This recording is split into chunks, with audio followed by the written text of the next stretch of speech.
porque Dios quiere, tiene un propósito especial, ¿verdad?, para manifestarse en nuestra vida. Yo creo que todos nosotros hemos recibido alguna vez una clase de milagros, a lo mejor no tan portentoso como este, ¿verdad? Pero sí, todos son los milagros son tan, ¿cómo se dice?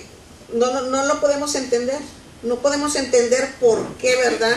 Dios hace milagros, quebranta sus propias leyes que Él puso, ¿verdad? Y para manifestarse al ser humano. Pero ahorita vamos a saber por qué, ¿verdad? En primer lugar, el primer propósito es que Dios sea glorificado, hermanos. Dice uno de los salmos, ¿verdad? Dice, los cielos cuentan la gloria de Dios y el firmamento denuncia la obra de sus manos. Si los cielos, con verlos, ¿verdad?, y ver la inmensidad y darnos cuenta de que nuestra mente humana limitada no puede alcanzar a comprender, ¿verdad? No puede alcanzar a comprender la majestuosidad del Señor, de Dios, ¿verdad? Del Creador, como dicen algunos, del arquitecto de este universo. Es tan importante, ¿verdad?, darnos cuenta de que Dios tiene todo poder. Si Él hizo las leyes, Él las quebranta alguna vez.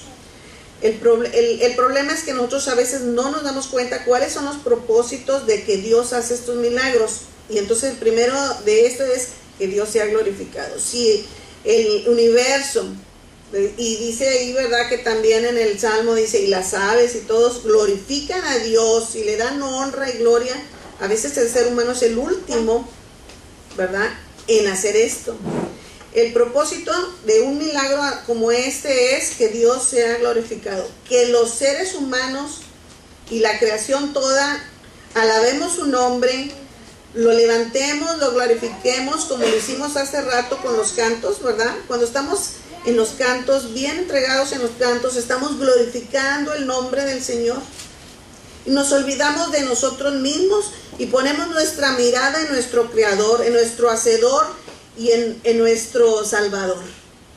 Entonces, uno de los propósitos principalísimos, ¿verdad?, es que Dios sea glorificado. Que nos demos cuenta de que no somos como Él. Que nos demos cuenta que Él está sobre nosotros, tiene todo el poder, tiene toda la majestad para poder hacer con nuestra vida y con el mundo y con el universo lo que Él quiera. Entonces, aquí lo estamos viendo en Juan 12, ¿verdad? En el versículo 4 dice,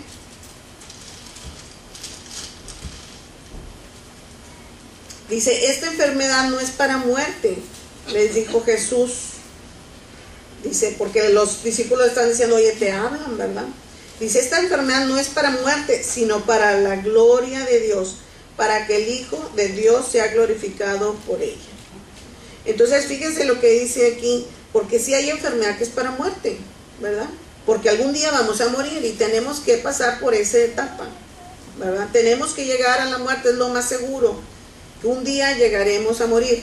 Pero en el caso de Lázaro específicamente, ¿verdad?, Dios tenía otros planes y dice, esta enfermedad no es para muerte, sino para la gloria de Dios. Hay muchas enfermedades, hermanos, y muchas cosas que nos suceden a nosotros que no son para que vayamos en detrimento, sino para que Dios se manifieste con poder y con gran gloria.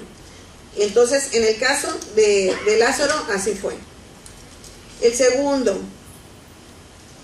dice, es también para aumentar la fe. Vamos a ver lo que dice el versículo 15, dice, y me alegro, porque él estaba platicando con los discípulos, ¿verdad? Y les estaba diciendo, pues, que se iba a esperar un poquito más para ir después, porque él ya sabía que Lázaro iba a morir, ¿verdad?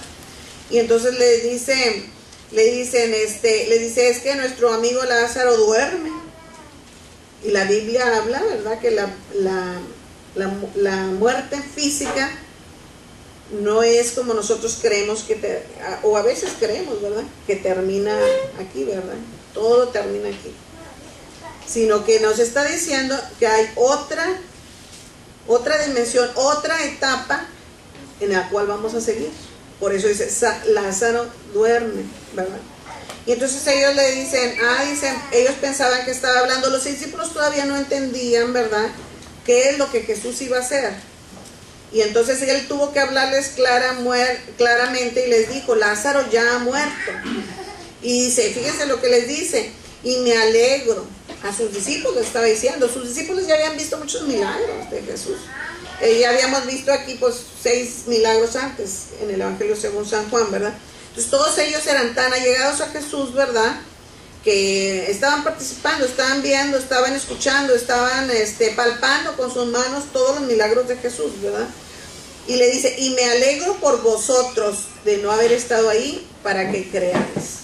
¿Qué quiere decir? Que aún el cristiano, aún el Hijo de Dios, que está viendo día tras día los milagros que hace Dios en su vida, pequeños quizás, a lo mejor de otro tipo, ¿verdad?, pero los ha experimentado. Yo creo que cada uno de nosotros hemos experimentado en nuestra vida uno o varios milagros de diferentes tipos, de sanidades, de que Dios te saca de un problema grande, que tú oras y Dios te escucha y te da la solución al problema que tú no sabías cómo lo ibas a resolver. Todos son milagros y de formas que no podías entender, ¿verdad? Entonces todos son milagros que Dios hace. Pero aún así, como cristianos, hermanos, como hijos de Dios, ya reconocidos, ¿verdad?, ya nosotros adentro, ¿verdad?, de sus seguidores, sus discípulos, aún así tenemos, ¿cómo se dice?, dudas. Todavía nuestra fe no está completamente crecida, completamente madura para creer todo. Y por eso les dice aquí Jesús, me alegro por vosotros, dice, para que creáis. Dios quiere, hermanos, amigos, ¿verdad?, que toda nuestra fe se encuentre en Él. Cuando nosotros quitamos nuestra fe, nuestra mirada de Jesús, es cuando nosotros empezamos a batallar, empezamos a caer. Pero cuando toda nuestra fe está cimentada, ¿verdad?, en el Dios tan poderoso del que estamos hablando en esta mañana, nuestra fe puede crecer hasta lo máximo. Y Jesús dijo, mayores cosas haréis ustedes. O sea, no solamente dice, se puede hacer esto, dice, mayores cosas harán ustedes. O sea, nos está hablando a nosotros, hijos de Dios, convertidos ya, ¿verdad?, que nosotros podemos también ser portadores del poder de Dios, que nosotros podemos ser canales también del poder que Dios tiene para sanar, para liberar, para ayudar a cualquier persona que esté pasando por problemas de salud, de enfermedad, de económicos, etcétera, de familiares, ¿verdad? Y le dice, para que creáis. Me alegro porque quiero que crean, que tu fe aumente. Entonces, otro de los propósitos, ¿verdad?, que Jesús hace es para que nuestra fe sea crecida, que crezca hasta lo máximo. Todo esto nos lleva un día, ¿verdad? Porque nosotros hemos visto en nuestra propia vida y en la vida de los demás, ¿verdad?, muchos milagros hemos escuchado y los hemos visto, y aún así flaquea nuestra fe a veces. El número 3 es establecer la autoridad de Jesús. Aquí lo vemos esto en el verso 25. Le dijo Jesús, yo soy la resurrección y la vida. Porque Marta le estaba diciendo, Señor, ¿por qué no estuviste aquí? Yo sé que tú tienes poder, pues has sanado a muchas personas. A lo mejor Marta nunca había visto una resurrección, ¿verdad? Eso es lo más, porque no hubo muchas, ¿verdad? No hubo muchas que volvieran de la muerte a la vida. Entonces le dice, ¿y por qué mi hermano? Marta le alcanzaba su fe hasta saber que Jesús podía sanarlo, ¿verdad? Pero una vez que había pasado la etapa de la muerte, pues sí, yo creo que a todos nos hubiera pasado eso, ¿verdad?